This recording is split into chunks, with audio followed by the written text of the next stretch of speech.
ತಾಲೂಕು ಪಂಚಾಯಿತಿ ಕಚೇರಿಯಲ್ಲಿ 77ನೇ ಗಣರಾಜ್ಯೋತ್ಸವ.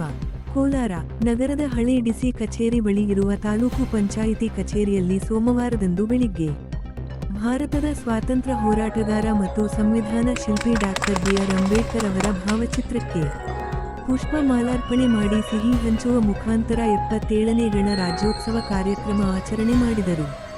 ಜಿಲ್ಲಾ ಉಪವಿಭಾಗ ದಂಡಾಧಿಕಾರಿಗಳಾದ ಜಂಬಗಿ ಅವರು ಧ್ವಜಾರೋಹಣ ನೆರವೇರಿಸಿದರು.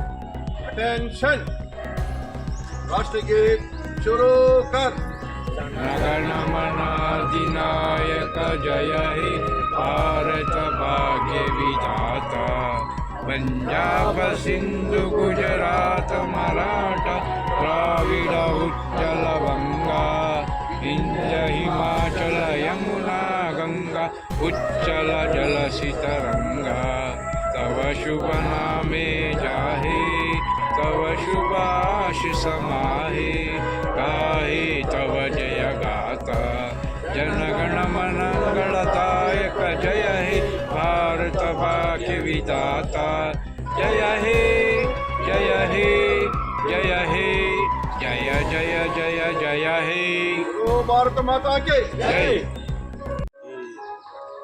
ಪ್ರಜಾರಾಜ್ಯೋತ್ಸವವನ್ನು ಆಚರಣೆ ಮಾಡ್ತಾ ಇದ್ದೀವಿ. ಅದರ ಅಂಗವಾಗಿ ತಾಲೂಕು ಪಂಚಾಯತ್ ಕೋಲಾರ ಇಲ್ಲಿ ನಾವು ಗಣರಾಜ್ಯೋತ್ಸವವನ್ನು ಆಚರಣೆ ಮಾಡ್ತಾ ಇದ್ದೀವಿ. ತಾವೆಲ್ಲ ಇಲ್ಲಿ ಆಗಮಿಸಿದ್ದಕ್ಕೆ ತಮಗೆಲ್ಲರಿಗೂ ಹೃತ್ಪೂರ್ವಕವಾದ ಅಭಿನಂದನೆಗಳನ್ನು ಕೋರ್ತಾ ಎಲ್ಲರಿಗೂ ಗಣರಾಜ್ಯೋತ್ಸವದ ಶುಭಾಶಯಗಳನ್ನು ಹೇಳುತ್ತೇನೆ. ಎಲ್ಲರಿಗೂ ಒಳ್ಳೆಯದು. Thank you sir. ಈ ಸಂದರ್ಭದಲ್ಲಿ ತಾಲೂಕು ಪಂಚಾಯಿತಿ ಮುಖ್ಯ ಕಾರ್ಯನಿರ್ವಹಣಾಧಿಕಾರಿಗಳಾದ ಬಿ.ಎಂ. ಮಂಜುನಾಥ್, ಅಶೋಕ್ ಕುಮಾರ್, ಸುಬ್ರಮಣಿ, ಪಂಚಾಯಿತಿ ಅಧಿಕಾರಿ ಸಿಬ್ಬಂದಿ ವರ್ಗ, ಆಡಳಿತ ಸಿಬ್ಬಂದಿ ವರ್ಗ ಸೇರಿದಂತೆ ಇತರರು ಇದ್ದರು.